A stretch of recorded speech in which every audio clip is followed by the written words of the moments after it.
Comedy and music, they're like Mario and Luigi. One of them is the hero and gets all the girls, and the other one is stand-up comedy. Okay. I'm Thom Tran. This is Comedy on 11, where I talk to my comedian friends about music and comedy. We are in James P. Connolly's lavish It is lavish. hotel room compared to mine, which looks like a bomb hit it. And as combat veterans, we can say that. We can legitimately criticize anything and saying it looks like a bomb shelter. Yeah. Yeah.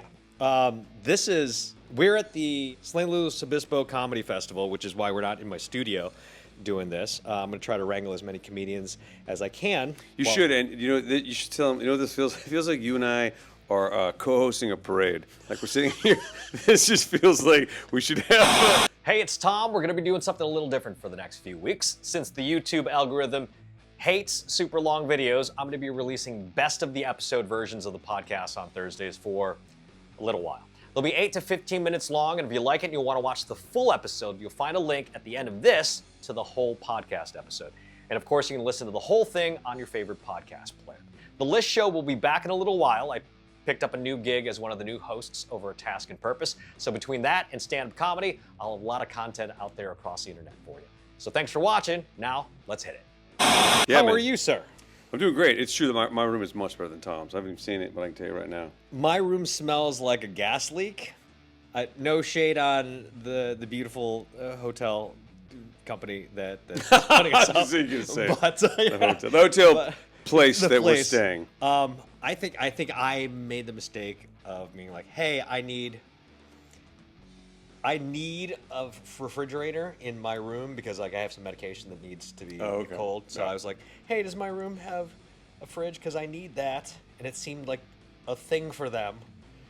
I don't know if it was. See, they hyper-focused on the fridge. See, I said I need a room that looks like if I wanted to have a one-night sexy encounter, that the room could provide me the opportunity to seduce someone. I feel like adult movies have been filmed in this. This place smells of rich mahogany. It's beautiful. I'm retired from radio. I was like, yeah, I'll go hang out with my friends for 4 days and like do some shows and write off this trip and just like I want to say party with comedians. Yeah, but you know what? Yeah, we're not really. I'm about you. I'm not there anymore. So like. First night came in, hung out, had a couple drinks, enjoyed myself. Fine. Last night, I had to go on stage late. I hit the stage at like 11:45. Yeah. After that, I hit the bed. Yeah. Came straight home. Yeah. And so it's like a different vibe.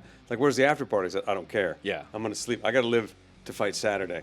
Partying for comedians this trip has been, hey man, I got some 800 milligram ibuprofen in my bag if you want it. See it at noon tomorrow? See it at noon? Yeah. The first time I did this festival, way more like socializing every night, out late, drinking late. Yeah.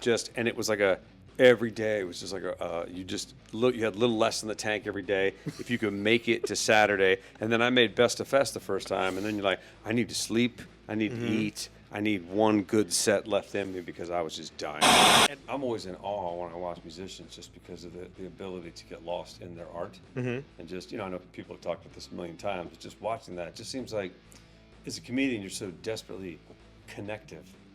You have to connect. You need their attention. You can't, and if you don't get it, you're dying inside while you're doing your art. Whereas it looks like a band can be just killing it internally and doing their thing, and no, you're in a band, and then like you might get the response at the end of the song, but you're kind of okay if not. But as a comedian, you can't just do it, get nothing, and go, man, I tore that up. Right. You did. Some people do, but they're called psychopaths. They're not comics. Yeah, they're not comics for very long. Yeah. Somebody asked me last night, how'd it go? I said, this is mediocre. It was late. They've been drinking. Other acts were a little more blue and a little more hard hitting. And by the time I got up there, they laughed, but I could tell we were both kind of disappointed. And I'm okay with it. You know how Hollywood has ruined me? So I was watching some porn for research. And conversation and transition, and an Elton John song was playing in the porno video, and my first thought was, how did they get this cleared through legal? That's so expensive to license an Elton John song. I don't want to have sex to Yellow Brick Road. It was Yellow Brick Road. It was Yellow Brick Road. I hear this saying where just talking to somebody the other day, the local radio station. This was back before communication was in real time, and so radio dances were huge, and so like Radio what now? The radio dances at like the radio station have a dance at our high school. Hold on. Say this again now. Okay, so back in my day, Right. Back in my day, it was the local radio station. We had like KMEL. Okay. That was a radio station up in the Bay Area. The Camel, right?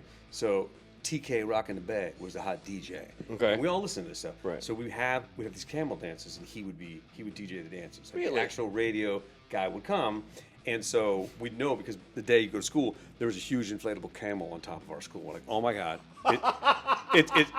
this is how old I am. The way they communicated to us was large inflatable animals, and that's how the student body knew, because there's no internet, there's no instant communication, right? They're not going to mail this to us. That's amazing. Have you ever opened for a band? Hoody and the Blowfish. You opened for Hoody. Who's the other guy that always sounded like Hoody and Blowfish? They came out at the same time. Blues Traveler. Blues Traveler. Okay. So, what? Blues Traveler and Hoody and the. And Los Lobos. Okay. Yeah, they were all contemporaries, but Because these are all private gigs. Okay. Where I'm hired to host. Right. And then you're like, who's with me? Yeah. And you're like, Hoody and Blowfish. Definitely Blues Traveler. Los Lobos was cool. They were very cool. And you had to do stand up before I did them? stand up or? before them, yeah. Okay. And Los Lobos, it was a horrible setup. So Los Lobos was sympathizing for me because the people were up here and there was a huge hill and they just told me to start performing and people will come. And I'm like, no. And I said, no, that's not how it works. They're up on this thing and I go, you need the people down here. And they go, no, it'll be great. And Los Lobos is setting up behind me. They're going to be like, dude.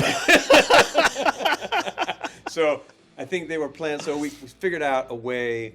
I think I got some sort of compromise where I didn't look like an idiot screaming at people. Just a random psycho with a microphone. Yeah, it's going to be great. And then it's like they don't understand that if you yell at people to come, you don't just instantly get to do your stand-up act. Right. You're just like an annoying guy. Yeah. With a really cool band behind you that they're now waiting to hear. So because I can carry a tune, but I'm not a singer, so I don't have an ego wrapped in it as much. Okay. So I don't have like a go-to karaoke tune specifically. Okay. When I hosted, people did. You can tell. Yeah. You know, they get their, someone got those old 50s ballads like Smoke It's in Your Eyes or somewhere, and they're up there and the microphone's like, that big note, and they're tearing it away. Or, but they've been practicing that. and they have their fans would come. Yeah.